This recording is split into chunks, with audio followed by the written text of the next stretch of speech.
ಮಕ್ಕಳೇ ನಾನು ಪ್ರೀವಿಯಸ್ ವಿಡಿಯೋದಲ್ಲಿ ಹೇಳಿದ್ದೆ. ಸೊ ನೀಟ್ ಕೌನ್ಸಿಲಿಂಗಿಗೆ MCC ಮತ್ತೆ KE ಎರಡನ್ನೂ ಕೂಡ ಕೌನ್ಸಿಲಿಂಗ್ ನಡೆಸುತ್ತೆ ಅಲ್ವಾ? ಸೊ ಇದ್ರದ್ದು ಮೇಜರ್ ಏನೇನು ಡಿಫ್ರೆನ್ಸ್ ಇದೆ? ಸೊ ನೀವು ಹೇಗೆ ಎರಡನ್ನೂ ಕೂಡ ಪ್ಯಾರಲಲ್ ಆಗಿ ನೋಡ್ಕೊಂಡು ಹೇಗೆ ಕೌನ್ಸಿಲಿಂಗ್ ಪಾರ್ಟಿಸಿಪೇಟ್ ಮಾಡಬೇಕು ಅಂತ ಗೈಡ್ ಮಾಡ್ತೀನಿ ಅಂತ.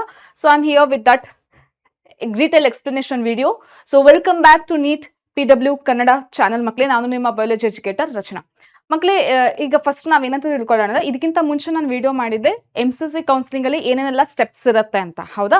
ಸೊ ಈಗ KE ಮತ್ತೆ MCC ಕೌನ್ಸಿಲಿಂಗ್ ಎರಡು ಪ್ಯಾರಲಲ್ ಆಗಿ ಹೋಗ್ತಾ ಇರುತ್ತೆ. ಸೊ ಇದನ್ನ ನೀವು ನೋಡ್ಕೊಂಡು ಹೇಗೆ ಒಂದೊಂದಕ್ಕೇನೆ ಅಪ್ಲೈ ಮಾಡ್ತಾ ಬರಬೇಕು, ಕಾಲೇಜಸ್ ಲಿಸ್ಟ್ ಹೆಂಗಿರುತ್ತೆ, ಓಕೆನಾ? ಸೊ ಫೀಸ್ ಸ್ಟ್ರಕ್ಚರ್ ಹೇಗಿರುತ್ತೆ, ಹಾಗೆ ಏನೇನೆಲ್ಲ ಡಾಕ್ಯುಮೆಂಟ್ಸ್ ಕ್ಯಾರಿ ಮಾಡಬೇಕು, ಸೊ ಇದಿಷ್ಟನ್ನು ಕೂಡ ಇವಾಗ ಕವರ್ ಮಾಡ್ತಾ ಬರೋಣ. ಮಕ್ಕಳು, ಫಸ್ಟ್ ಥಿಂಗ್ ಈಗ ನೋಡಿ.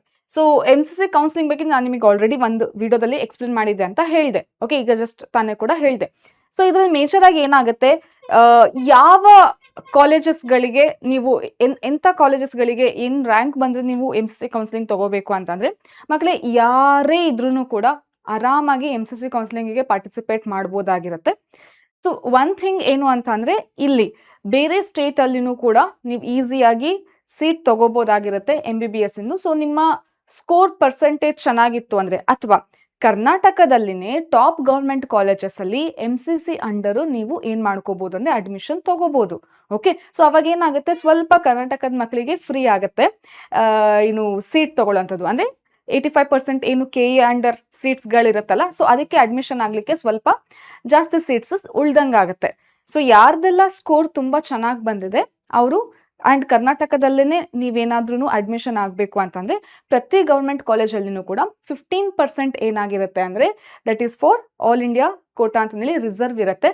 ಸೊ ಅದ್ರ ಥ್ರೂ ಅಡ್ಮಿಷನ್ ಮಾಡ್ಕೋಬೋದು. ದೆನ್ ಕಂಪ್ಲೀಟ್ 100% ನೀವು ಸೆಂಟ್ರಲ್ ಯೂನಿವರ್ಸಿಟೀಸ್ಗಾಗಿರ್ಬೋದು, ಅಥವಾ ಏಮ್ಸ್ಗಾಗಿರ್ಬೋದು, ಜಿಪ್ಮರ್, ಓಕೆ, AMU ಅಥವಾ BHU, ಸೊ ಇಂಥದಕ್ಕೆ ನೀವು ಅಡ್ಮಿಷನ್ ಆಗಬೇಕು ಅಂತಂದರೆ that is only purely through MCC counselling. So ಇಂಥದಕ್ಕೆ ಕಂಪಲ್ಸರಿಯಾಗಿ MCC ಕೌನ್ಸಿಲಿಂಗಿಂದ ಅಡ್ಮಿಷನ್ ಆಗಬೇಕಾಗತ್ತೆ. ಓಕೆನಾ? ಅಥವಾ ಬಿಟ್ಟರೆ ಎಲ್ಲ ಸ್ಟೇಟ್ ಮಕ್ಕಳನ್ನು ಕೂಡ ಕಾಮನ್ ಆಗಿ ಪಾರ್ಟಿಸಿಪೇಟ್ ಮಾಡ್ಬೋದು. ಯಾವುದು ಅಂತಂದರೆ that is for MCC counselling all India Kota reserve ಇರುವಂತಹ ಸೀಟ್ಸ್ಗಳಿಗೆ. ಸಪೋಸ್ ಈಗ ಒಂದು ಬೇರೆ ಸ್ಟೇಟ್ ತಗೊಳ್ಳೋಣ. ಸೊ ಅಲ್ಲಿನೂ ಕೂಡ ಏನಿರುತ್ತೆ, ಸ್ಟೇಟ್ MBBS ಕಾಲೇಜಸ್ ಇರುತ್ತೆ. ಸೊ ಅಲ್ಲಿನೂ ಕೂಡ ಏನಾಗುತ್ತೆ ಅಂದರೆ 15% ಸೀಟ್ಸ್ ಬೇರೆ ಸ್ಟೇಟ್ ಅವರಿಗೆ ಅಂತಾನೆ, ಅಥವಾ ಎಲ್ಲರನ್ನೂ ಕೂಡ ಪಾರ್ಟಿಸಿಪೇಟ್ ಮಾಡೋ ಥರ ಇರುತ್ತೆ ಸೀಟ್. ಸೊ ಅಂಥದಕ್ಕೆ ಹೋಗ್ಬಿಟ್ಟು ಅಡ್ಮಿಷನ್ ಆಗ್ಬೋದಾಗಿರುತ್ತೆ. ರೈಟ್? 100%. ಇನ್ನೊಂದು ನೆಕ್ಸ್ಟ್, ಇದು ಒಂದು ಕ್ಯಾಟಗರಿ ಆಯ್ತಾ. ನೆಕ್ಸ್ಟ್ ಡೀಮ್ಡ್ ಯೂನಿವರ್ಸಿಟೀಸ್ಗಳಿದೆ ಅಂತಂದರೆ ಅದಕ್ಕೂ ಕೂಡ ಕಂಪಲ್ಸರಿ. ಸಪೋಸ್ ಇವಾಗ ಕರ್ನಾಟಕದಲ್ಲೇ ಡೀಮ್ಡ್ ಯೂನಿವರ್ಸಿಟಿ ಮೆಡಿಕಲ್ ಕಾಲೇಜ್ ಇದೆ ಅಂತ ತಿಳ್ಕೊಳ್ಳಿ. ಸೊ ಅಲ್ಲಿಗೆ ಅಡ್ಮಿಷನ್ ಆಗಬೇಕು ಅಂತ ಅಂದರೆ ನಾರ್ಮಲ್ KE ನಡೆಸುವಂಥ ಕೌನ್ಸಿಲಿಂಗಿಂದ ಅಡ್ಮಿಷನ್ ಆಗೋಕ್ಕೆ ಬರಲ್ಲ. ಸೊ ಅದು ಹೇಗೆ ಆಗಬೇಕು ಅಂದರೆ ದಟ್ ಇಸ್ ಥ್ರೂ MCC ಕೌನ್ಸಿಲಿಂಗಿಂದ ಆಗಬೇಕಾಗತ್ತೆ. ಅರ್ಥ ಆಯ್ತಾ? ಸೊ ಈ ರೀತಿ, ಸೊ ಡೀಮ್ಡ್ ಯೂನಿವರ್ಸಿಟಿ ಆಗಿರ್ಬೋದು ಅಥವಾ ಇಂಥ ಕಾಲೇಜಸ್ಸಿಗೆ ಆಗಿರ್ಬೋದು ಅಡ್ಮಿಷನ್ ಆಗಬೇಕು ಅಂದರೆ ಕಂಪಲ್ಸರಿಯಾಗಿ KE ಇಂದ ಆಗೋದಿಲ್ಲ. That is only through MCC counselling admission ಆಗಬೇಕಾಗತ್ತೆ. ಸೊ ಹಾಗಾಗಿ ಈ ಕೌನ್ಸಿಲಿಂಗಿಗೆ ಪಾರ್ಟಿಸಿಪೇಟ್ ಮಾಡೋದನ್ನು ಕೂಡ ಇಂಪಾರ್ಟೆಂಟ್ ಆಗಿರುತ್ತೆ. ಹೌದಾ? Then IP ward seats in ESIC medical colleges. ಮಕ್ಕಳೇ, ಇಂಥ ಕಾಲೇಜಸಲ್ಲಿನೂ ಕೂಡ ಇನ್ನು IP ವಾರ್ಡ್ ಸೀಟ್ ಇದೆಯಲ್ಲ, ಇದು ಕಂಪಲ್ಸರಿಯಾಗಿ ಯಾವುದರಿಂದ ಬರುತ್ತೆ, MCC ಕೌನ್ಸಿಲಿಂಗಿಂದ ಬರುತ್ತೆ. ದೆನ್ ಇನ್ನು coming to the KE counselling ಅಂದರೆ ಏನು? ಸೊ ಇಲ್ಲಿ ಯಾರಿಗೆ ಜಾಸ್ತಿ ಇಂಪಾರ್ಟೆನ್ಸ್ ಕೊಡ್ತಾರೆ ಅಂದರೆ, ಕರ್ನಾಟಕದ ಸ್ಟೇಟ್ ಸ್ಟೂಡೆಂಟ್ಸಿಗೆ ಇಂಪಾರ್ಟೆನ್ಸ್ ಕೊಡ್ತಾರೆ. ಎಷ್ಟು ಅಂದರೆ 85% ಸೀಟ್ಸ್ ರಿಸರ್ವ್ ಇರುತ್ತೆ. ಸೊ ಇವಾಗ ಒಂದು ಕಾಲೇಜಲ್ಲಿ 100 ಸೀಟ್ಸ್ ಇದೆ ಅಂತಂದರೆ 85 ಸೀಟ್ಸ್ ಕರ್ನಾಟಕದ ಸ್ಟೂಡೆಂಟ್ಸಿಗೆ ಅಂತಾನೆ ಇರುತ್ತೆ. ಇನ್ನು 15 ಸೀಟ್ಸು ಆಲ್ ಇಂಡಿಯಾ ಕೋಟದಿಂದ ಬರುವಂಥ ಸೀಟ್ಸು ಫಿಲ್ ಮಾಡ್ಕೊತಾರೆ. ಓಕೆನಾ? ಸೊ ಈ ರೀತಿ ಇದು ನಡೆಯುವಂಥದ್ದು. ಸೊ MBBS ಆಗಿರ್ಬೋದು, BDS ಆಗಿರ್ಬೋದು, ಎರಡನ್ನೂ ಕೂಡ ಸೇರಿಸಿ ಹೇಳ್ತಾ ಇರೋದು. ಸೊ ಈ ರೀತಿ ಇಲ್ಲಿ ಇರುತ್ತೆ ಮಕ್ಕಳು. ಸೊ 100% ಸೀಟ್ಸ್ ಎಲ್ಲಿ? ಇನ್ನು ಇದು ಅಂತೂ ಗೌರ್ಮೆಂಟ್ ಕಾಲೇಜಸ್ಸಿಂದ ಆಯಿತು. ನೆಕ್ಸ್ಟ್ ಪ್ರೈವೇಟ್ ಕಾಲೇಜಸಲ್ಲಿ ಕಂಪಲ್ಸರಿಯಾಗಿ ಕರ್ನಾಟಕದಲ್ಲಿರುವಂಥ ಪ್ರೈವೇಟ್ ಕಾಲೇಜಸ್ ಕಂಪಲ್ಸರಿಯಾಗಿ 100% ಸೀಟ್ಸ್ ಯಾವುದರಿಂದ ಆಗುತ್ತೆ, ಥ್ರೂ KE ಇಂದಾನೆ ಆಗುತ್ತೆ.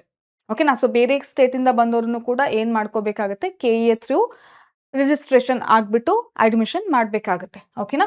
ಸೊ ಅದಾದಮೇಲೆ Karnataka government quota, private quota, NRI, management, ಇದೆಲ್ಲದಕ್ಕೂ ಕೂಡ ಕಂಪಲ್ಸರಿಯಾಗಿ KE ಥ್ರೂ ಏನಾಗುತ್ತೆ, ಅಡ್ಮಿಷನ್ ಆಗುತ್ತೆ, ಕೌನ್ಸಿಲಿಂಗಿಗೆ ಅಟೆಂಡ್ ಆಗಬೇಕಾಗತ್ತೆ. ಡಿಫ್ರೆನ್ಸ್ ಅರ್ಥ ಆಯ್ತಾ ಮಕ್ಕಳೇ? ಸೊ ಡಿಫ್ರೆನ್ಸ್ ಅರ್ಥ ಆಯ್ತಾ? So this is the difference between MCC ಮತ್ತು KE ಯಾರು ಪಾರ್ಟಿಸಿಪೇಟ್ ಮಾಡಬೇಕು ಅಂತ. ಈಗ ನಿಮಗೆ ಚೆನ್ನಾಗಿ ಸ್ಕೋರ್ ಬಂದಿದೆ ನೀಟಲ್ಲಿ ಅಂತಂದರೆ ನೀವು ಎರಡಕ್ಕೂ ಕೂಡ ರಿಜಿಸ್ಟ್ರೇಷನ್ ಮಾಡಿಕೊಂಡು ಎರಡಕ್ಕೂ ಕೂಡ ನೀಟ್ ಕೌನ್ಸಿಲಿಂಗಿಗೆ ಅಟೆಂಡ್ ಮಾಡ್ತೀರಾ, ಪಾರ್ಟಿಸಿಪೇಟ್ ಮಾಡ್ತೀರಾ. ಅರ್ಥ ಆಯಿತು? ದೆನ್ ಕಮಿಂಗ್ ಟು ದಿಸ್ ಮಕ್ಕಳೇ ಫೀಸ್ ಸ್ಟ್ರಕ್ಚರ್ ಹೇಳಬೇಕು ಅಂದರೆ ರಿಜಿಸ್ಟ್ರೇಷನಿಗೆ ಎಷ್ಟೆಲ್ಲ ಫೀಸ್ ಆಗುತ್ತೆ, ಇದನ್ನ ಸ್ಟಾರ್ಟ್ ಆಗಿಲ್ಲ, ಇನ್ನೇನು ಸ್ಟಾರ್ಟ್ ಆಗುತ್ತೆ.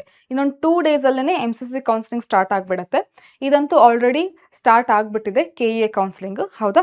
ಸೊ ಇಲ್ಲಿ ಕೌನ್ಸಿಲಿಂಗ್ ಸ್ಟಾರ್ಟ್ ಆಗಿದೆ ಇನ್ ದ ಸೆನ್ಸ್, ಈಗ ಮಕ್ಕಳೇ ನಿಮಗೆ ಏನು ಕೊಟ್ಟಿದ್ದಾರೆ ಅಂತಂದರೆ ಲಿಸ್ಟ್ ಕೊಟ್ಟಿದ್ದಾರೆ ಸ್ಟೂಡೆಂಟ್ಸಿಂದು, ಕರ್ನಾಟಕದಲ್ಲಿ ಎಷ್ಟು ಸ್ಕೋರ್ಸ್ ಬಂದಿದೆ ಅಂತ ಲಿಸ್ಟ್ ಕೊಟ್ಟಿದ್ದಾರೆ. ಜೊತೆಗೆ ಇದಾದಮೇಲೆ ಒಂದು ಲಿಂಕ್ ಕೊಟ್ಟಿದ್ದಾರೆ, ಅದರಲ್ಲಿ ನಿಮ್ಮ ನೀಟ್ ಸ್ಕೋರ್ ಹಾಕುವಂಥದ್ದು, ನಿಮ್ಮ ನೀಟ್ ರೋಲ್ ನಂಬರ್ ಹಾಕುವಂಥದ್ದು, not score, NEET roll number ಹಾಕಿದ್ರೆ ನಿಮಗೆ ಸ್ಕೋರ್ ಮತ್ತು ರ್ಯಾಂಕಿಂದು ಒಂದು ಕಾರ್ಡ್ ಬರುತ್ತೆ. ಅಂದರೆ ಒಂದು ಡೇಟಾ ಶೀಟ್ ಬರುತ್ತೆ, ಅದನ್ನು ನೀವು ಡೌನ್ಲೋಡ್ ಮಾಡಿ ಇಟ್ಕೋಬೇಕು. ನೆಕ್ಸ್ಟ್ ಫರ್ದರ್ ಕೌನ್ಸಿಲಿಂಗಿಗೆ ಅದು ಹೆಲ್ಪ್ಫುಲ್ ಆಗುತ್ತೆ. ಆ್ಯಂಡ್ ಆ ಲಿಂಕ್ ಓಪನ್ ಆಗ್ತಿಲ್ಲ ಕರೆಕ್ಟಾಗಿ ಅಂತ ತುಂಬ ಜನ ಕಮೆಂಟ್ ಮಾಡ್ತಾ ಇದ್ದೀರಾ. ಯಾಕೆ ಅಂದರೆ ಅದಕ್ಕೆ ಅಂತಂದೇಳಿ ಪರ್ಟಿಕ್ಯುಲರ್ ಸಪ್ರೇಟ್ ನೋಟಿಫಿಕೇಶನ್ ಬಂದಿಲ್ಲ. ಆ್ಯಂಡ್ ಅದಕ್ಕೆ ಒಂದು 2 to 3 ಡೇಸ್ ಅಂತೂ ಕೊಡ್ತಾರೆ ನಿಮ್ಮ ರೋಲ್ ನಂಬರ್ ಎಂಟರ್ ಮಾಡಲಿಕ್ಕೆ. ಸೊ ಈಗಲೇ ಎಲ್ಲರೂ ಕೂಡ ಒಟ್ಟಿಗೆ ಎಂಟರ್ ಮಾಡ್ತಿರೋದ್ರಿಂದ ಅದು ನೆಟ್ವರ್ಕ್ ಇಶ್ಯೂ ಆಗಿ ಸರಿಯಾಗಿ ವರ್ಕ್ ಆಗ್ತಾ ಇಲ್ಲ link. Then coming to this, ಇಲ್ಲಿ ಎಷ್ಟೆಷ್ಟು ಫೀಸ್ ಇರುತ್ತೆ ಅಂತ ಇದ್ರ ಬಗ್ಗೆ ನಾನು ಆಲ್ರೆಡಿ ಮುಂಚೆ ಒಂದು ವಿಡಿಯೋದಲ್ಲಿ ಎಕ್ಸ್ಪ್ಲೇನ್ ಮಾಡಿದ್ದೆ. ಸೊ ಯೂಶ್ವಲಿ ಹೇಳಬೇಕು ಅಂತ ಅಂದರೆ 2 ಥರ ನಾವು ನೋಡ್ತೀವಿ, ನಾನ್ ರಿಫಂಡಬಲ್ ಮತ್ತು ರೀಫಂಡಬಲ್ ಅಂತ. ಸೊ ಏನಿದು ನಾನ್ ರಿಫಂಡಬಲ್ ಅಂತಂದರೆ, ಒಂದು ರಿಜಿಸ್ಟ್ರೇಷನ್ ಆಗಲಿಕ್ಕೆ ಫಾರ್ಮ್ ಫೀಸ್ ಇರೋ ಥರದ್ದು. ಸೊ ಇದು ರಿಫಂಡಬಲ್ ಆಗಲ್ಲ, ಓಕೆನಾ. ಸೊ ಒಂದ್ಸರಿ ಕಟ್ಬಿಟ್ರೆ ಮುಗೀತು, ಅದು ವಾಪಸ್ ನಮಗೆ ಬರಲ್ಲ ಅಂತ. ಈಗ ಇನ್ನೊಂದು ಯಾವುದು ನಾನ್ ರಿಫಂಡಬಲ್ ಫೀ ಅಂತಂದ್ರೆ ಇನ್ನೊಂದಿರುತ್ತೆ ಮಕ್ಕಳೇ. ಸೊ ಇಲ್ಲೇನಂತ ಅಂದರೆ ಜಸ್ಟ್ ಅ ಸೆಕೆಂಡ್, ಹಾಂ ಎಸ್. ಸೊ ಇನ್ನೊಂದು ನಾನ್ ರಿಫಂಡಬಲ್ ಫೀಸ್ ಅಂತ ಇರುತ್ತೆ. ಸೊ ಇಲ್ಲಿ ಏನಂತ ಅಂದರೆ ಇದು ಒಂಥರ ಕಾಷನ್ ಡೆಪಾಸಿಟ್ ಇದ್ದಂಗೆ. ನಾವು ಈ ಥರ ಕೌನ್ಸಿಲಿಂಗಿಗೆ ಅಡ್ಮಿಷನ್ ಆಗ್ತಾ ಇದ್ದೀವಿ, ಸೊ ಇಷ್ಟು ಹಣನ ಕೊಟ್ಟಿರ್ತೀವಿ. ಇನ್ ಕೇಸ್ ನಮಗೆ ಸೀಟ್ ಸಿಕ್ತು ಅಂತಂದರೆ ಕಾಲೇಜ್ ಅಡ್ಮಿಷನ್ ಜೊತೆಗೆ ಅದನ್ನು ಕೂಡ ಸೇರಿಸ್ಬಿಟ್ಟು ಅಡ್ಮಿಷನ್ ಆಗುವಂಥದ್ದು. ಅಥವಾ ಸೀಟ್ ಸಿಕ್ಕಿಲ್ಲ, ನಾವು ಕಾಲೇಜಿಗೆ ಏನೂ ಕೂಡ ರಿಪೋರ್ಟ್ ಮಾಡಿಸ್ತಾ ಇಲ್ಲ, ಬಂದಿರುವಂಥ ಕಾಲೇಜಿಗೆ ರಿಪೋರ್ಟ್ ಮಾಡಿಸಿಲ್ಲ ಅಂತಂದರೆ ಅದು ನಿಮಗೆ ವಾಪಸ್ ಸಿಗಲ್ಲ, ಓಕೆನಾ. ಸೊ ನೀವೇನು ಪೇ ಮಾಡಿರ್ತೀರಲ್ಲ ಅದು ವಾಪಸ್ ಸಿಗಲ್ಲ. ಸೊ ಹಾಗಾಗಿ ಅದನ್ನು ಏನಂತ ಹೇಳ್ತಾರೆ, that is refundable but in certain cases. Refund ಮಾಡ್ತಾರೆ, ಅದು ನಿಮ್ಮ ಮೇಲಿರುತ್ತೆ, ನಿಮ್ಮ ಜವಾಬ್ದಾರಿ ಅದು ಹೇಗೆ ವಾಪಸ್ ತಗೋಬೇಕು ಅನ್ನೋದು. ಅರ್ಥ ಆಯ್ತಾ. ಸೊ ಈಗ ನೋಡಿ, ಸೊ ಫಸ್ಟ್ ನಾನ್ ರಿಫಂಡಬಲ್ ಅಂತ ಅಂದರೆ ಯಾವುದಕ್ಕೆ, so central universities, AIIMS, JIPMER, ಇದಕ್ಕೆ ಅನ್ರಿಸರ್ವ್ಡ್, ಓಕೆನಾ. ಸೊ ಅನ್ರಿಸರ್ವ್ಡ್ ಕ್ಯಾಟಗರಿಗೆ ಎಷ್ಟಾಗುತ್ತೆ, 1000 ರೂಪೀಸ್ ಆಗುತ್ತೆ. ಹಾಗೆ SC ST OBC ಅದಕ್ಕೆ ಎಷ್ಟಾಗುತ್ತೆ ಅಂದರೆ 500 ರೂಪೀಸ್ ಆಗುತ್ತೆ, ಓಕೆನಾ. ಸೊ ಇದು ನಿಮಗೆ ರಿಜಿಸ್ಟ್ರೇಷನ್ ಅಪ್ಲಿಕೇಶನ್ ಫೀಸ್ ಇದ್ದಂಗೆ. ನೆಕ್ಸ್ಟ್ ಕಮಿಂಗ್ ಟು ದಿಸ್, ಇದಕ್ಕೆ ರೀಫಂಡಬಲ್ ಸೆಕ್ಯೂರಿಟಿ ಡೆಪಾಸಿಟ್ ಎಷ್ಟು, ಕಾಷನ್ ಡೆಪಾಸಿಟ್ ಅಥವಾ ಸೆಕ್ಯೂರಿಟಿ ಡೆಪಾಸಿಟ್ ಎಷ್ಟು ಕೊಡಬೇಕು ಅಂತಂದೇಳಿ ನೋಡೋದಾದರೆ, ಈ ಕಾಲೇಜಸ್ಗಳಿಗೆ ಅಡ್ಮಿಷನ್ ಆಗ್ತಿದ್ದೀರಾ ಅಂತ ಅಂದರೆ ಮಕ್ಕಳೇ, ಸೊ ಎಷ್ಟಾಗುತ್ತೆ ಅನ್ರಿಸರ್ವ್ಡ್ ಅವರಿಗೆ ಅಂತಂದರೆ, ಸೊ 10,000 ಇರುತ್ತೆ. SC ST OBC ಇದ್ರೆ 5,000 ಆಗುತ್ತೆ. ಸೊ ಟೋಟಲ್ ಎರಡನ್ನೂ ಸೇರಿಸ್ಕೊಂಡು ಇಲ್ಲಿ ನೋಡಿ, 10,000 ಪ್ಲಸ್ 1,000 ಎಷ್ಟಾಯಿತು, 11,000 ಆಗುತ್ತೆ. ಇದು ಸ್ಟಾರ್ಟಿಂಗಿಗೆ ಕಟ್ಟಬೇಕು. ಸೊ ಕೌನ್ಸಿಲಿಂಗ್ ಎಂಟರ್ ಆಗೋಕ್ಕಿಂತ ಮುಂಚೆನೇ ಈ ಫೀಸ್ನ ಪೇ ಮಾಡಿಬಿಡ್ಬೇಕಾಗುತ್ತೆ. ಅದಾದಮೇಲೆ ಕೌನ್ಸಿಲಿಂಗಿಗೆ ಎಂಟರ್ ಆಗುವಂಥದ್ದು, ಓಕೆನಾ. ದೆನ್ ಅದೇ SC ST OBC ಅಥವಾ PWBD ಇತ್ತು ಅಂತಂದರೆ ಎಷ್ಟಾಗುತ್ತೆ, ದಟ್ ವಿಲ್ ಬಿ 5,500 ಆಗುತ್ತೆ. 5,500, ಇದು 11,000, ಇವರಿಗೆ 5,500 ಫಾರ್ ದೀಸ್ ಕಾಲೇಜಸ್. ಅದೇ ಡೀಮ್ಡ್ ಯೂನಿವರ್ಸಿಟಿಗೆ ಹೋಗಿ ಅಡ್ಮಿಷನ್ ಆಗಬೇಕು ಅಂತ ಅಂದರೆ ಇದಕ್ಕೂ ಕೂಡ ಮುಂಚೆನೇ ನೀವು ಆಪ್ಷನ್ ಬರುತ್ತೆ. ಸೊ ಬರೀ ಇಂಥದಕ್ಕೆ ಪಾರ್ಟಿಸಿಪೇಟ್ ಮಾಡ್ತೀರಾ ಅಥವಾ ಬರೀ ಡೀಮ್ಡ್ ಯೂನಿವರ್ಸಿಟಿಗೆ ಪಾರ್ಟಿಸಿಪೇಟ್ ಮಾಡ್ತೀರಾ ಅಥವಾ ಬೋತ್ ಎರಡನ್ನೂ ಕೂಡ ಮಾಡ್ತೀರಾ ಅಂತ ಇದ್ದಾಗ ನೀವು ಈ ಫೀನು ಕೂಡ ಪೇ ಮಾಡಬೇಕಾಗುತ್ತೆ. ಸೊ ಇದಕ್ಕೆ ರಿಜಿಸ್ಟ್ರೇಷನ್ ಫೀಸ್ ಎಷ್ಟಿರುತ್ತೆ ಅಂತ ಅಂದರೆ ದಟ್ ಈಸ್ ಫಾರ್ 5,000, ಓಕೆನಾ. ಸೊ ಅದಾದಮೇಲೆ ಸೆಕ್ಯೂರಿಟಿ ಡಿಪಾಸಿಟ್ ಎಷ್ಟಿರುತ್ತೆ ಅಂತಂದರೆ 2 ಲಕ್ಷ ಇರುತ್ತೆ. ಸೊ ಇದು ವಾಪಸ್ ಬರುತ್ತೆ. ಯಾವಾಗ ವಾಪಸ್ ಬರುತ್ತೆ, ನೀವು ಸಿಕ್ಕಿರುವಂಥ ಕಾಲೇಜಿಗೆ ಹೋಗ್ತೀರಾ, ಅಡ್ಮಿಷನ್ ಆಗ್ತೀರಾ ಅಂತ ಅಂದಾಗ ಅಲ್ಲಿ ನಿಮಗೆ ವಾಪಸ್ ಬರುತ್ತೆ ಅಂದಂಗೆ. ಆ ಫೀಸ್ ಜೊತೆಗೇನೆ ಇದನ್ನು ಕೂಡ ಆ್ಯಡ್ ಆಗಿಬಿಡುತ್ತೆ. ಬಟ್ ರಿಪೋರ್ಟ್ ಮಾಡಿಸ್ತಾ ಇಲ್ಲ ಬಂದಿರುವಂಥ ಕಾಲೇಜಿಗೆ ರೌಂಡ್ 2 ಮತ್ತು ರೌಂಡ್ 3 ರಿಪೋರ್ಟ್ ಮಾಡಿಸಿಲ್ಲ ಅಂತ ಅಂದರೆ, ಸೊ ಅಲ್ಲಿ ಈ ಸೆಕ್ಯೂರಿಟಿ ಡಿಪಾಸಿಟ್ ಏನು ಮಾಡ್ತಾರೆ ಅಂದರೆ ನಿಮಗೆ ವಾಪಸ್ ಕೊಡಲ್ಲ. ಸೊ ಇಂಥ ಟೈಮಲ್ಲಿ ಹುಷಾರಾಗಿರಬೇಕು. ಸೊ ಹಾಗಾಗಿನೇ ಕರೆಕ್ಟಾಗಿ ನೋಡಿಕೊಂಡು ನೀವು ಕಾಲೇಜ್ ಲಿಸ್ಟ್ನ ಆ್ಯಡ್ ಮಾಡಬೇಕಾಗತ್ತೆ, ಓಕೆನಾ. ನಾನು ಹೇಳ್ತೀನಿ MCCಯಲ್ಲಿ ಹೇಗೆ ಯಾವಾಗ ಕಾಲೇಜ್ ಲಿಸ್ಟ್ ಆ್ಯಡ್ ಮಾಡಬೇಕು ಅಂತ ಇವಾಗ ನಿಮಗೆ ಹೇಳ್ತೀನಿ 1 ನಿಮಿಷದಲ್ಲಿ, ಓಕೆನಾ. Then coming to this, KE registration fees ಎಷ್ಟಿರುತ್ತೆ ಅಂತಂದರೆ, ಇದನ್ನ ಸ್ಟಾರ್ಟಿಂಗ್ ಈ ಆಪ್ಷನ್ ಎಂಟ್ರಿ ಸ್ಟಾರ್ಟ್ ಆಗಬೇಕಾದ್ರೆ 750 ರೂಪೀಸ್ ಪೇ ಮಾಡಿಸ್ಕೋತಾರೆ, ಓಕೆನಾ. ದೆನ್ ಅದಾದಮೇಲೆ ಮತ್ತೆ ಇರುತ್ತೆ ಏನು caution deposit, that is based on the college ನಿಮಗೆ ಅಲಾಟ್ ಆಗಿದೆನಾ ಇಲ್ಲ ಅದ್ರ ಬೇಸಿಸ್ ಮೇಲೆ ಕಾಷನ್ ಡಿಪಾಸಿಟ್ ಅದು ಕಟ್ಟಿಸ್ಕೊಳ್ಳೋ ಅಂಥದ್ದು ಇರುತ್ತೆ, ಓಕೆನಾ. ಬಟ್ ಸ್ಟಾರ್ಟಿಂಗಿಗೆ ಎಷ್ಟು ಫೀ ಪೇ ಮಾಡಬೇಕು, ರಿಜಿಸ್ಟ್ರೇಷನ್ಗೆ ಇರಲ್ಲ. ಸೊ ಆದಮೇಲೆ ಆಪ್ಷನ್ ಎಂಟ್ರಿ ಸ್ಟಾರ್ಟ್ ಆದಾಗ ಪ್ರತಿಯೊಬ್ಬರೂ ಕೂಡ 750 ರೂಪೀಸ್ ಫೀ ಪೇ ಮಾಡಬೇಕಾಗತ್ತೆ. ಅರ್ಥ ಆಯ್ತಾ. ಕಮಿಂಗ್ ಟು ದಿಸ್, ಇದು ರಿಫಂಡ್ ಆಗಲ್ಲ. ಇದು ಒಂದ್ಸರಿ ನೀವು ಪೇ ಮಾಡಿದ್ರೆ ಮುಗೀತು, ಅದೇನು ವಾಪಸ್ ಮತ್ತೆ ನಿಮಗೆ ಬರಲ್ಲ ಅಂತ. ಕೌನ್ಸಿಲಿಂಗಿಗೆ ಅಟೆಂಡ್ ಆಗ್ತಿದ್ದೀರಾ ಅಂತಂದ್ರೆ ₹750 ಪೇ ಮಾಡಬೇಕು ಅಂತ ಇರುತ್ತೆ. ದೆನ್ ಕಮಿಂಗ್ ಟು ದಿಸ್, ಮಕ್ಕಳೇ ಇದು ಹೇಗೆ ಪ್ಯಾರಲಲ್ ಆಗಿ ಹೋಗುತ್ತೆ ಎರಡೂ ಕೂಡ ಕೌನ್ಸಿಲಿಂಗ್ ಪ್ರಾಸೆಸ್ ಅಂತ ಅಂದರೆ, so first MCC counselling start ಆಗುತ್ತೆ, ಅದಾದಮೇಲೆ KEA. So MCC counselling round 1 ಆದಮೇಲೆ KEA ಕೌನ್ಸಿಲಿಂಗ್ ರೌಂಡ್ 1 ಆಗುತ್ತೆ, ನೀಟಿಂದು ಹೇಳ್ತಾ ಇರೋದು, ಓಕೆನಾ. ದೆನ್ MCC ಕೌನ್ಸಿಲಿಂಗ್ ರೌಂಡ್ 2 ಆದಮೇಲೆ KEA ಕೌನ್ಸಿಲಿಂಗ್ ರೌಂಡ್ 2 ಆಗುತ್ತೆ. ಸೊ ಈ ರೀತಿ ಎರಡನ್ನೂ ಕೂಡ ಪ್ಯಾರಲಲ್ ಆಗಿ ಹೋಗ್ತಾ ಇರುತ್ತೆ, ಅರ್ಥ ಆಯ್ತಾ. ದೆನ್ ಈಗ ಇಲ್ಲಿ KEAದು ರೌಂಡ್ 1 ಅಲ್ಲಿ ಮಕ್ಕಳೇ ನೀವೇನಾದರೂ ಕಾಲೇಜಿಗೆ ರಿಪೋರ್ಟ್ ಆಗಿಲ್ಲ ಅಂತಂದರೆ ಅಲ್ಲಿ ನಿಮಗೆ ಯಾವುದೇ ರೀತಿ ಕಾಷನ್ ಡೆಪಾಸಿಟ್ ಕಟ್ಟಿಸ್ಕೋಬೇಕು ಅಂತ ಏನಿರಲ್ಲ. You can enter to the round 2, ಓಕೆನಾ. ಸೊ ರೌಂಡ್ 2 ಅಥವಾ ರೌಂಡ್ 3ಗೆ ಎಂಟರ್ ಆಗ್ಬೋದು. ಸೊ ಇಲ್ಲಿ ಸಿಕ್ಕಿರುವಂಥ ಕಾಲೇಜಿಗೆ ನೀವು ಹೋಗಿಲ್ಲ ಅಂತಂದರೆ ಅಲ್ಲಿ ಕಾಷನ್ ಡೆಪಾಸಿಟ್ ನಿಮ್ಮ ಹತ್ರ ಕಟ್ಟಿಸ್ಕೊಂಡಿರ್ತಾರೆ. ಇಲ್ಲಿಗೆ ರೌಂಡ್ 2 ರೌಂಡ್ 3ಗೆ ನೀವು ಹೋಗ್ತಾ ಇದ್ದೀರಾ ಅಂದರೆ ಆಲ್ರೆಡಿ ಅಲ್ಲಿ ನಿಮಗೆ ಕಾಷನ್ ಡೆಪಾಸಿಟ್ ಕಟ್ಟಿಸ್ಕೊಂಡಿರ್ತಾರೆ. ಸೊ ಅದು ನಿಮಗೆ ವಾಪಸ್ ಬರಲ್ಲ ನೀವು ಕಾಲೇಜ್ ರಿಪೋರ್ಟ್ ಆಗಿಲ್ಲ ಅಂದರೆ. ಇನ್ ಕೇಸ್ ನೀವು ರೌಂಡ್ 2 ರೌಂಡ್ 3 ಹೋಗ್ತಾ ಇದ್ದೀರಾ, ಕಾಷನ್ ಡೆಪಾಸಿಟ್ ಪೇ ಮಾಡಿದ್ದೀರಾ, ಅದಾದಮೇಲೆ ಮತ್ತೆ ಸಿಕ್ಕಿರುವಂಥ ಕಾಲೇಜಿಗೆ ಅಡ್ಮಿಷನ್ ಆಗ್ತಿದ್ದೀರಾ ಅಂತಂದರೆ ಸೊ ಕಾಷನ್ ಡೆಪಾಸಿಟ್ ನಿಮಗೆ ವಾಪಸ್ ಬರುತ್ತೆ, ಸೆಕ್ಯೂರಿಟಿ ಡೆಪಾಸಿಟ್ ಅದು ನಿಮಗೆ ವಾಪಸ್ ಬರುತ್ತೆ. ಸೊ ಇಲ್ಲಿ ಯಾವುದರಲ್ಲಿ MCCಯಲ್ಲಿ ಏನಾಗುತ್ತೆ ಅಂತ ಅಂದರೆ, ಸೊ ಇಲ್ಲಿನೂ ಕೂಡ ಅದೇ ರೀತಿ ಇರುತ್ತೆ ಮಕ್ಕಳೇ. ಸೊ ರೌಂಡ್ 1ನಲ್ಲಿ ನಿಮಗೆ ಕಾಲೇಜ್ ಸಿಕ್ಕಿದ್ದು ನೀವು ರಿಪೋರ್ಟ್ ಆಗ್ತಿಲ್ಲ ಅಂತ ಅಂದರೆ ನೀವು ರೌಂಡ್ 2ಗೆ ನೆಕ್ಸ್ಟ್ ಹೋಗ್ಬೋದು. ಇಲ್ಲಿ ನೀವೇನು ಫೀ ಪೇ ಮಾಡಬೇಕಾಗಿಲ್ಲ. ನೆಕ್ಸ್ಟ್ ರೌಂಡ್ 2 ಮತ್ತು ರೌಂಡ್ 3 ಅಥವಾ ಸ್ಟೇ ವೇಕೆನ್ಸಿ ರೌಂಡ್ ಇಲ್ಲಿ ಸಿಕ್ಕಿರುವಂಥ ಕಾಲೇಜಸ್ಸಿಗೆ ನೀವೇನಾದರೂ ಅಡ್ಮಿಷನ್ ಆಗ್ತಾ ಇಲ್ಲ ಅಂತಂದರೆ ಸ್ಟಾರ್ಟಿಂಗ್ ಏನು ಡೀಮ್ಡ್ ಯೂನಿವರ್ಸಿಟಿಗೆ 2 ಲಕ್ಷ ಅಥವಾ ಇನ್ನು ಏಮ್ಸ್ ಅದಕ್ಕೆ ಎಲ್ಲ ಏನು 10,000 ಏನು ಪೇ ಮಾಡಿರ್ತೀರಲ್ಲ ಅದು ವಾಪಸ್ ಬರಲ್ಲ. ಸೊ ಅದು ಪೇ ಮಾಡಿರೋದು ಅವರೇ ಇಟ್ಕೊಂಡ್ಬಿಡ್ತಾರೆ, ನಿಮಗೆ ವಾಪಸ್ ಕೊಡಲ್ಲ. ಯಾವಾಗ ಈ ರೌಂಡ್ಗಳಿಗೆ ಬಂದು ನಿಮಗೆ ಸಿಕ್ಕಿರುವಂಥ ಕಾಲೇಜಿಗೆ ನೀವು ಹೋಗಿ ರಿಪೋರ್ಟ್ ಮಾಡಿಸ್ತಾ ಇಲ್ಲ, ಅಡ್ಮಿಷನ್ ಆಗ್ತಾ ಇಲ್ಲ ಅಂದರೆ ಈ ರೂಲ್ನ ಫಾಲೋ ಮಾಡಬೇಕಾಗತ್ತೆ. Okay, then coming to this, ಯಾವ್ಯಾವ ಥರ ರೂಲ್ಸ್ ಇರುತ್ತೆ ಅಂತ ಇದರಲ್ಲಿ ನೋಡೋಣ. ಇಲ್ಲಿ ನೋಡಿ, ಸೊ MCC ಕೌನ್ಸಿಲಿಂಗ್ ಅಂತಂದರೆ ನಿಮಗೆ ಗೊತ್ತಿರೋ ಹಾಗೆ ಸೀಟ್ ಸ್ಕೋಪ್ ಹೇಗಿದೆ ಅಂತಂದರೆ ದಟ್ ಈಸ್ 15% ಈ ಎಲ್ಲ ಇದಕ್ಕೂ ಕೂಡ ಕಾಲೇಜಸ್ಸಿಗೂ ಕೂಡ ಇರ್ತದೆ. Then coming to this KEA counselling 85% state quota, 100% for private colleges. ಕರ್ನಾಟಕದಲ್ಲಿ ಇರುವಂಥ ಪ್ರೈವೇಟ್ ಕಾಲೇಜಸ್ಗೆ ಕಂಪಲ್ಸರಿಯಾಗಿ KEA ಕೌನ್ಸಿಲಿಂಗಿಂದಾನೆ ಅಡ್ಮಿಷನ್ ಆಗುವಂಥದ್ದು.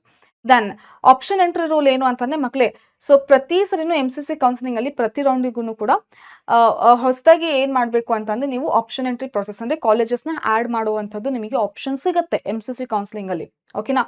ಸೊ ಕಾಲೇಜಸ್ ಆ್ಯಡ್ ಮಾಡುವಂಥದ್ದು ಎವ್ರಿ ರೌಂಡಿಗೆ ಇಲ್ಲಿ ಓಪನ್ ಆಗುತ್ತೆ, ರೌಂಡ್ 1 ರೌಂಡ್ 2. ಬಟ್ ಇಲ್ಲಿ ಹಂಗಲ್ಲ, ಇಲ್ಲಿ ಒಂದ್ಸರಿ ಫಸ್ಟ್ ಟೈಮ್ ಆಪ್ಷನ್ ಎಂಟ್ರಿ ಬಿಟ್ಟಾಗ ಎಷ್ಟು ಕಾಲೇಜಸ್ ಆ್ಯಡ್ ಮಾಡಬೇಕು ಅಷ್ಟು ಸಾಧ್ಯ ಕರೆಕ್ಟಾಗಿ ಕಾಲೇಜಸ್ನ ಆ್ಯಡ್ ಮಾಡಿಬಿಡಬೇಕು. ಆಮೇಲೆ ನೆಕ್ಸ್ಟ್ ರೌಂಡ್ಗಳಿಗೆ ಏನಾಗುತ್ತೆ ಅಂದರೆ ನಾವು ಕಾಲೇಜ್ನ ಡಿಲೀಟ್ ಮಾಡ್ಬೋದು ಅಥವಾ ಪ್ರಿಯಾರಿಟಿ ಲಿಸ್ಟ್ನ ಚೇಂಜ್ ಮಾಡ್ಬೋದಾಗಿರುತ್ತೆ. ಬಟ್ ನ್ಯೂ ಕಾಲೇಜಸ್ ಆ್ಯಡ್ ಮಾಡೋಕ್ಕೆ ಚಾನ್ಸಸ್ ಸಿಗೋದಿಲ್ಲ, ಅರ್ಥ ಆಯ್ತಾ. So this is about KEA counselling option entry. Then ಪ್ರತಿ ಸರಿನೂ ಏನಾಗಬೇಕು ಇಲ್ಲಿ new registration allowed at the start of the round 1, 2 and 3 ಇದರಲ್ಲಿ MCC ಕೌನ್ಸಿಲಿಂಗ್, ಓಕೆನಾ. ಸೊ ಪ್ರತಿ ಸರಿನೂ ಕೂಡ ರೌಂಡ್ 1, 2, 3 ಪ್ರತಿ ಸರಿನೂ ಕೂಡ ಹೊಸದಾಗಿ ರಿಜಿಸ್ಟ್ರೇಷನ್ ಅಂದರೆ ಈಗ ರೌಂಡ್ 1 ಪಾರ್ಟಿಸಿಪೇಟ್ ಮಾಡಿಲ್ಲಪ್ಪ, ರೌಂಡ್ 2ಗೆ ಪಾರ್ಟಿಸಿಪೇಟ್ ಮಾಡಬೇಕು ಅಂತ ಇದ್ದಾರೆ ಅಂತ ಅಂದರೆ ಅವರಿಗೂ ಕೂಡ ರಿಜಿಸ್ಟ್ರೇಷನ್ ಓಪನ್ ಆಗುತ್ತೆ. ಬಟ್ ಇಲ್ಲ ಹಂಗಲ್ಲ, ಫಸ್ಟ್ ಟೈಮ್ ಏನಾದರೂ ಈಗ ರಿಜಿಸ್ಟ್ರೇಷನ್ ಆಗ್ತಿದ್ದೀರಾ ಅಂತಂದರೆ ಅದಾದಮೇಲೆ ಮತ್ತೆ ನೆಕ್ಸ್ಟ್ ರೌಂಡ್ಗಳಿಗೆ ಹೊಸದಾಗಿ ರಿಜಿಸ್ಟ್ರೇಷನ್ ಆಗೋಕ್ಕೆ ಚಾನ್ಸಸ್ ಇಲ್ಲ. ಸೊ ಯಾವುದೇ ರೌಂಡ್ ಆಗಿರ್ಬೋದು, ಫಸ್ಟ್ ಟೈಮ್ ಈಗ ರಿಜಿಸ್ಟ್ರೇಷನ್ ಆಗಬೇಕು, ಅದು ಆಲ್ರೆಡಿ ಡೇಟ್ ಮುಗಿದ್ಬಿಟ್ಟಿದೆ, ಹೌದಾ. ಸೊ 30th ನೆನ್ನೆ ತನಕನೂ ಇತ್ತು. ಸೊ ಅದಾದಮೇಲೆ ನೀವು ಎಷ್ಟೇ ಸರಿನೂ ಈಗ ನೆಕ್ಸ್ಟ್ ರೌಂಡಿಗೆ ಡೈರೆಕ್ಟಾಗಿ ರೌಂಡ್ 2ಗೆ ಹೋಗ್ತೀನಿ ನಾನು ಕೌನ್ಸಿಲಿಂಗಿಗೆ ಅಂತಂದರೆ ಇವಾಗ ಆಪ್ಷನ್ ಸಿಗಲ್ಲ, ಮುಗೀತು. ಸೊ ಇನ್ನೇನು ನಿಮಗೆ ಕಂಪ್ಲೀಟಾಗಿ ಆ ಆಪ್ಷನ್ನು ಕ್ಲೋಸ್ ಆಗಿಬಿಟ್ಟಿದೆ. ಸೊ ಈಗ ಕೌನ್ಸಿಲಿಂಗಿಗೆ ಬರಬೇಕು ಅಂತಂದರೆ ಸಾಧ್ಯ ಆಗಲ್ಲ. Fine. So that is about KEAದು ರಿಜಿಸ್ಟ್ರೇಷನ್. ದೆನ್ ಕಾಲೇಜ್ ಫೀ ಮತ್ತು ಪೇಮೆಂಟ್. ಸೊ ಇಲ್ಲೇನಾಗುತ್ತೆ MCC ಕೌನ್ಸಿಲಿಂಗ್ ಅಂತ ಅಂದರೆ, ಸೊ ನಿಮಗೆ ಸಿಕ್ಕಿರುವಂಥ ಕಾಲೇಜಸ್ ಏನು ಬಂದಿದೆ ಅದು ಬಂದಮೇಲೆ ಡೈರೆಕ್ಟಾಗಿ ಕಾಲೇಜಿಗೆ ಹೋಗಿ ರಿಪೋರ್ಟ್ ಆಗಬೇಕಾಗತ್ತೆ. ಸೊ ಅಲ್ಲಿನೇ ಕಾಲೇಜರಿಗೆ ಹೋಗಿ ಫೀ ಪೇ ಮಾಡಬೇಕಾಗುತ್ತೆ. ಇಲ್ಲ ಹಂಗಲ್ಲ, ಬಂದಿರುವಂಥ ಕಾಲೇಜಸ್ಸಿಗೆ KEA ಥ್ರೂ ಫೀ ಪೇ ಮಾಡಬೇಕಾಗುತ್ತೆ, ಅದಾದಮೇಲೆ ಹೋಗ್ಬಿಟ್ಟು ಕಾಲೇಜಿಗೆ ರಿಪೋರ್ಟ್ ಆಗಬೇಕಾಗುತ್ತೆ. ಸೊ ಈ ಥರ ರೂಲ್ ಇದೆ. So this is for KEA. Then coming to this free exit rule. ಮಕ್ಕಳೇ ಇಲ್ಲಿ ನಾನು ಆಗಲೇ ಹೇಳಿದೆ ಏನಂತ, ಆವಾಗಲೇ ಬರೆದು ತೋರಿಸಿದೆ. ಸೊ ರೌಂಡ್ 1ಇಂದ ಎಕ್ಸಿಟ್ ಆಗ್ಬೋದು ಮತ್ತು ರೌಂಡ್ 2 ರೌಂಡ್ 3ಗೆ ಪಾರ್ಟಿಸಿಪೇಟ್ ಮಾಡ್ಬೋದು. So exit rules apply based on the choice entry after round 1 allotment ಅಂತ ಅಂದರೆ ಮಕ್ಕಳೇ, ಸೊ ಇಲ್ಲಿ ಏನಾಗುತ್ತೆ ಅಂದರೆ KEA ಕೌನ್ಸಿಲಿಂಗಲ್ಲಿ ಚಾಯ್ಸಸ್ ಇರ್ತದೆ. ರೌಂಡ್ 1ನಲ್ಲಿ ಮತ್ತೆ ಚಾಯ್ಸ್ 1, 2, 3, 4 ಅಂತ 4 ಚಾಯ್ಸ್ ಇರುತ್ತೆ. ಸೊ ಏನಿದು ಚಾಯ್ಸ್ಗಳು ಅಂತ ಅಂದರೆ, ಸೊ ರೌಂಡ್ 1 ಅಲ್ಲಿ ಫಸ್ಟ್ ಚಾಯ್ಸ್ ಅಂತ ಅಂದರೆ ನಿಮಗೆ ಸಿಕ್ಕಿರುವಂಥ ಕಾಲೇಜಿಗೆ ನೀವು ಹೋಗಬೇಕು ಅಂತ, ಓಕೆನಾ. ಚಾಯ್ಸ್ 2 ಅಂತ ಅಂದರೆ ಏನಾಗುತ್ತೆ ಇಲ್ಲಿ, ನಾನು ಕಾಲೇಜ್ನ ಹೋಲ್ಡಲ್ಲಿ ಇಟ್ಕೊಂಡು ನೆಕ್ಸ್ಟ್ ಕೌನ್ಸಿಲಿಂಗಿಗೆ ಪಾರ್ಟಿಸಿಪೇಟ್ ಮಾಡ್ತೀನಿ ಅಂತ. ಚಾಯ್ಸ್ 3 ಅಂತ ಅಂದರೆ ಏನು, ಇಲ್ಲ ನನಗೆ ಸಿಕ್ಕಿರುವಂಥ ಕಾಲೇಜ್ ಬೇಡ, ಓಕೆ, ನಾನು ನೆಕ್ಸ್ಟ್ ಕೌನ್ಸಿಲಿಂಗಿಗೆ ಪಾರ್ಟಿಸಿಪೇಟ್ ಮಾಡ್ತೀನಿ ಅಂತ. ದೆನ್ ಚಾಯ್ಸ್ 4 ಅಂತ ಅಂದರೆ ಏನು, ನನಗೆ ಸಿಕ್ಕಿರುವಂಥ ಕಾಲೇಜ್ ಕೂಡ ಬೇಡ, ನಾನು ನೆಕ್ಸ್ಟ್ ಕೌನ್ಸಿಲಿಂಗ್ ಕೂಡ ಪಾರ್ಟಿಸಿಪೇಟ್ ಮಾಡಲ್ಲ ಅಂತ. ಸೊ ಈಗ ಯಾರು ಹೋಲ್ಡಲ್ಲಿ ಇಟ್ಕೊಂಡಿರ್ತಾರಲ್ಲ ಅವ್ರಿಗೆ ಏನಾಗುತ್ತೆ ಅಂತಂದರೆ, ನೆಕ್ಸ್ಟ್ ಸಿಕ್ಕಿರುವಂಥ ಕಾಲೇಜಿಗೆ ಹೋಗ್ತಾ ಇಲ್ಲ, ಅಡ್ಮಿಷನ್ ಆಗ್ತಾ ಇಲ್ಲ ಅಂತ ಅಂದರೆ, ಸೊ ಹೋಲ್ಡಲ್ಲಿ ಇಟ್ಕೊಂಡಿರುವಂಥ ಕಾಲೇಜ್ ಇದೆ ಅವ್ರ ಹತ್ರ, ನೆಕ್ಸ್ಟ್ ಅಡ್ಮಿಷನ್ ಕೂಡ ಆಗ್ತಾ ಇಲ್ಲ ಅಂದರೆ ಆವಾಗ ಫೀ ನೀವು ಪೇ ಮಾಡಬೇಕಾಗತ್ತೆ. ಸೊ ಹಾಗಾಗಿ so this is different and this is different. ಅರ್ಥ ಆಯ್ತಾ? So this is about the differences of these two. Then coming to this documents, ಮಕ್ಕಳು ಯಾವ್ದಾವ್ದೆಲ್ಲ ಡಾಕ್ಯುಮೆಂಟ್ಸ್ ನೀವು ರೆಡಿ ಇಟ್ಕೋಬೇಕು ಅಂತ ಹೇಳೋದಾದರೆ, ಸೊ ಒಂದು ಅಡ್ಮಿಟ್ ಕಾರ್ಡ್ ಅಂತೂ ನೀವು ಕಂಪಲ್ಸರಿ ಇಟ್ಕೋಬೇಕು. Then 10th and 12th marks card original ಜೊತೆಗೆ ಎಲ್ಲದನ್ನು, ಇದೆಲ್ಲ ಒರಿಜಿನಲ್ ಜೊತೆಗೆ ಫೋಟೋ ಕಾಪೀಸ್ನು ಕೂಡ ರೆಡಿ ಇಟ್ಕೋಬೇಕಾಗಿರುತ್ತೆ. Then KE application final printout, ಮಕ್ಕಳೇ ಇವಾಗ ಏನು ನೀಟ್ ರೋಲ್ ನಂಬರ್ ಹಾಕಲಿಕ್ಕೆ ಅಂತಂದೇಳಿ ಕೊಟ್ಟಿದ್ದಾರಲ್ಲ ಅದ್ರದ್ದು ಪ್ರಿಂಟ್ಔಟ್ ತೆಗೆಸ್ಕೋಬೇಕು. ಅಂದರೆ ನೀವೆಲ್ಲ ಅಪ್ಲೈ ಮಾಡಿದ್ಮೇಲೆ ಒಂದು ಡಾಟಾ ಬರುತ್ತೆ, ನಿಮ್ಮ ಸ್ಕೋರ್ ಎಷ್ಟೆಷ್ಟಿದೆ ಏನೇನಿದೆ ಅಂತ ಹೇಳಿ. ಸೊ ಅದ್ರದ್ದು ಕೂಡ ನೀವೇನು ಮಾಡ್ತೀರಾ, ಡೌನ್ಲೋಡ್ ಮಾಡಿಕೊಂಡು ಪ್ರಿಂಟ್ಔಟ್ ತಗೊತೀರಾ. ದೆನ್ ಡಾಕ್ಯುಮೆಂಟ್ಸ್ ಫಸ್ಟ್ ಯಾರು ಹೊಸದಾಗಿ ರಿಜಿಸ್ಟ್ರೇಷನ್ ಆಗ್ತಿದ್ದಾರೆ ಅವರು ಡಾಕ್ಯುಮೆಂಟ್ಸ್ ಸಬ್ಮಿಟ್ ಮಾಡಬೇಕು. ಸೊ ಅದಾದಮೇಲೆ ವೆರಿಫಿಕೇಶನ್ ಸ್ಲಿಪ್ ಬರುತ್ತೆ, ಅದನ್ನು ಕೂಡ ಡೌನ್ಲೋಡ್ ಮಾಡಿ ಇಟ್ಕೋಬೇಕಾಗುತ್ತೆ. This is very very important, okay. Then ಅದಾದಮೇಲೆ ಸ್ಟಡಿ ಸರ್ಟಿಫಿಕೇಟ್, ಸೊ ಅಂದರೆ ಕರ್ನಾಟಕದಲ್ಲೇ ಓದಿರೋದು ಅನ್ನುವಂಥ ಪ್ರೂಫಿಗೋಸ್ಕರ ಇದು, ಓಕೆನಾ. ದೆನ್ ಕ್ಯಾಸ್ಟ್ ಅಥವಾ ಕ್ಯಾಟಗರಿ ಅಥವಾ ಇನ್ಕಮ್ ಸರ್ಟಿಫಿಕೇಟ್, ಇದೇನಾದರೂ ನೀವು ಅಪ್ಲೈ ನಿಮಗೆ ಕ್ಲೇಮ್ ಆಗುತ್ತೆ ಅಂದರೆ, ನಿಮಗೆ ಸಿಗುತ್ತೆ ಅಂದರೆ ಕ್ಲೇಮ್ ಮಾಡಲಿಕ್ಕೆ ನೀವು ಇದನ್ನು ಕೂಡ ರೆಡಿ ಇಟ್ಕೊತೀರಾ. ದೆನ್ ID ಪ್ರೂಫ್, ಮಕ್ಕಳೇ ವ್ಯಾಲಿಡ್ ಫೋಟೋ ID ಪ್ರೂಫ್ ಯಾವುದಾದ್ರೂ ನಿಮ್ಮ ಫೋಟೋ ಇರುವಂಥದ್ದು valid government issued ID proof ಇರಬೇಕಾಗುತ್ತೆ, ದಟ್ ಈಸ್ ಆಧಾರ್ ಅಥವಾ ಪಾಸ್ಪೋರ್ಟ್ ಅಥವಾ PAN card. Then coming to this 8 passport size photo, ನೀವು ಯಾವುದು ಅಪ್ಲಿಕೇಶನ್ಗೆ ಹಾಕಿರ್ತೀರಲ್ಲ ಸೊ ಅದೇ ಸೇಮ್ ಫೋಟೋ ಇರಬೇಕಾಗುತ್ತೆ, ಅದನ್ನು ಕೂಡ ನೀವು ಇಟ್ಕೊಂಡಿರಬೇಕು. ಸೇಮ್ ಆಸ್ ನೀಟ್ ಅಪ್ಲಿಕೇಶನಲ್ಲಿ ಯಾವುದು ಫೋಟೋ ಇರುತ್ತಲ್ಲ ಸೇಮ್ ಅದೇ ಇರಬೇಕು. Then provisional seat allotment letter, so ನಿಮಗೆ ಯಾವುದು ಸೀಟ್ ಅಲಾಟ್ ಆಗಿದೆ, ನಿಮ್ಮ ಸೀಟ್ ಅಲಾಟ್ ಆದಮೇಲೆ ಅಲ್ವಾ ಅಡ್ಮಿಷನ್ ಹೋಗಲಿಕ್ಕೆ ಇದನ್ನೆಲ್ಲ ಇಷ್ಟೊಂದು ಡಾಕ್ಯುಮೆಂಟ್ಸ್ ತೊಗೊಳ್ಳೋದು. ಸೊ ನಿಮಗೆ ಯಾವ್ದು ಸೀಟ್ ಅಲಾಟ್ ಆಗಿದೆ ಅಂತಂದೇಳಿ ಏನು ಲಿಸ್ಟ್ ಇದು ನೇಮ್ ಬರುತ್ತೆ, ಕಾಲೇಜ್ ನೇಮ್ ಬರುತ್ತಲ್ಲ ಅದ್ರದ್ದು ಕೂಡ ಪ್ರಿಂಟ್ಔಟ್ ನೀವು ತಗೊಂಡು ಇಟ್ಕೊಂಡಿರಬೇಕು. Then proof of fee payment, ಮಕ್ಕಳೇ ನೀವು ಎಷ್ಟು ಫೀ ಪೇ ಮಾಡಿದ್ದೀರಾ through KA counselling, okay. So ಪ್ರತಿ ಸರಿನೂ ಕೂಡ ನೀವು ಅದರಲ್ಲಿ ಫೀ ಪೇ ಮಾಡಿದಾಗ ರಿಸಿಪ್ಟ್ ಏನು ಬರುತ್ತೆ ಅಲ್ಲ ಅದನ್ನ ನೀವು ಇಟ್ಕೊಂಡಿರಬೇಕು, ಅದು ತುಂಬ ಯೂಸ್ಫುಲ್ ಆಗುತ್ತೆ. ಅಥವಾ ಓಕೆನಾ. ಸೊ ಇದು ಬಿಟ್ಟು ಅಥವಾ ಇನ್ನೂ ಬೇರೆ ಎಕ್ಸ್ಟ್ರಾ ಯಾವ್ದಾವ್ದಿದೆ ಅಂತಂದೇಳಿ ನೋಡೋದಾದರೆ, ಸೊ ಮೈಗ್ರೇಷನ್ ಸರ್ಟಿಫಿಕೇಟ್ ಕೆಲವೊಂದು ಕಾಲೇಜಸಲ್ಲಿ ಕೇಳ್ತಾರೆ ಯಾವಾಗ, ಸೊ CBSE ಬೋರ್ಡಿಂದ ICSE ಬೋರ್ಡಿಂದ ಅಥವಾ ಬೇರೆ ಕರ್ನಾಟಕದವರೇ ಬೇರೆ ಸ್ಟೇಟಲ್ಲಿ ಎಕ್ಸಾಮ್ ಬರೆದಿರ್ತಾರೆ, ಸೊ ಇಂಥವ್ರು ಅಥವಾ ಬೇರೆ ಕಡೆ ಓದಿರ್ತಾರೆ, ಸೊ ಇಂಥವ್ರು ಏನು ಮಾಡಬೇಕು ಅಂದರೆ ಮೈಗ್ರೇಷನ್ ಸರ್ಟಿಫಿಕೇಟು ಇಟ್ಕೊಂಡಿರಬೇಕಾಗುತ್ತೆ. ದೆನ್ ಡೊಮಿಸೈಲ್ ಸರ್ಟಿಫಿಕೇಟ್ ಕೂಡ ಕೆಲವೊಂದು ಸರಿ ಕೇಳ್ತಾರೆ. ಅದು ಬಿಟ್ಟರೆ 371 ಕಲ್ಯಾಣ ಕರ್ನಾಟಕದ ಸರ್ಟಿಫಿಕೇಟ್ ಅಪ್ಲಿಕೇಬಲ್ ಇತ್ತು ಅಂದರೆ ಅದನ್ನು ಕೂಡ ತೊಗೊಂಡು ಹೋಗಬೇಕಾಗುತ್ತೆ. So these are the documents which is required for admissions. ನಿಮಗೆ ಕೌನ್ಸಿಲಿಂಗ್ ಥ್ರೂ ಸಿಕ್ಕಿರೋ ಕಾಲೇಜಿಗೆ ಅಡ್ಮಿಷನ್ ಆಗಬೇಕು ಅಂದರೆ ಇಷ್ಟೆಲ್ಲ ಡಾಕ್ಯುಮೆಂಟ್ಸ್ ಬೇಕಾಗುತ್ತೆ ಮಕ್ಕಳೇ. ದೆನ್ ಕಮಿಂಗ್ ಟು ದಿಸ್ ಒಂದು ಕೀ ನೋಟ್ ಹೇಳಬೇಕು ಅಂತಂದರೆ, ಫಸ್ಟಿಗೆ ಬರುವಂಥ ರೌಂಡ್ 1ಗಿಂತ ಮುಂಚೆ ಬರುವಂಥ ಆಪ್ಷನ್ ಎಂಟ್ರಿಯಲ್ಲಿ ತುಂಬ ಕೇರ್ಫುಲ್ಲಾಗಿ ಕರೆಕ್ಟಾಗಿ ಎಷ್ಟು ಸಾಧ್ಯ ಅಷ್ಟು ಕಾಲೇಜಸ್ ನಿಮಗೆ ಏನು ಅವೈಲೇಬಲ್ ಇದೆ ಅದೆಲ್ಲದನ್ನು ಕೂಡ ನೀವು ಲಿಸ್ಟಲ್ಲಿ ಹಾಕ್ತೀರಾ. ಬೇಸ್ಡ್ ಆನ್ ದ ಪ್ರಿಯಾರಿಟಿ ಕಾಲೇಜಸ್ನ ನೀವು ಆ್ಯಡ್ ಮಾಡ್ತೀರಾ. ಯಾಕೆ ಅಂದರೆ ಆಮೇಲೆ ಮತ್ತೆ ಕಾಲೇಜಸ್ನ ಆ್ಯಡ್ ಮಾಡೋಕ್ಕೆ ಆಪ್ಷನ್ ಇರಲ್ಲ KA ಕೌನ್ಸಿಲಿಂಗಲ್ಲಿ, ಓಕೆನಾ. ದೆನ್ MCC ಕೌನ್ಸಿಲಿಂಗಲ್ಲಿ ನೆನ್ಪಿಟ್ಕೊಳ್ಳಿ, ಸೊ ಪ್ರತಿ ಸರಿನೂ ಏನಾಗಬೇಕು ಅಂದರೆ ಎವ್ರಿ ಟೈಮು ಹೊಸದಾಗಿ ರಿಜಿಸ್ಟ್ರೇಷನ್ ಮಾಡಿಸ್ಕೋಬೋದಾಗಿರುತ್ತೆ. ಸೊ ಆಮೇಲೆ ಆಪ್ಷನ್ಸ್ನು ಕೂಡ ಅಷ್ಟೇ, ಏನು ಅಂತ ಅಂದರೆ ಪ್ರತಿ ಸರಿನೂ ಕೂಡ ಹೊಸದಾಗಿ ಕಾಲೇಜಸ್ನ ಆ್ಯಡ್ ಮಾಡುವಂಥ ಆಪ್ಷನ್ಸ್ ಇರುತ್ತೆ, ನೆನ್ಪಿಟ್ಕೊಂಡು ಆ್ಯಡ್ ಮಾಡ್ತೀರಾ. ದೆನ್ ಎಲ್ಲದನ್ನು ಕೂಡ ಸರ್ಟಿಫಿಕೇಟ್ಸ್ ರೆಡಿ ಇಟ್ಕೊಳ್ಳಿ. ಸೊ ವೇಟ್ ಮಾಡೋಕ್ಕೆ ಹೋಗ್ಬಿಡಿ, ಇನ್ನೂ ದೂರ ಇದೆ ಅಂತಂದೇಳಿ ಒಂದ್ಸರಿ ನೀವು ರೆಡಿ ಇಟ್ಕೊಂಡ್ರೆ ಬೇಗ ಬೇಗ ಎಲ್ಲ ವರ್ಕ್ಗಳು ಆಗುತ್ತೆ. ಸೊ ಇನ್ನು ಮಿಕ್ಕಿದ್ದು ಬೇರೆ ಏನಾದರೂ ಡೌಟ್ ಇದ್ದರೆ ಕಮೆಂಟ್ ಸೆಕ್ಷನಲ್ಲಿ ತಿಳಿಸಿ. Will meet in the next video. Till then, bye by.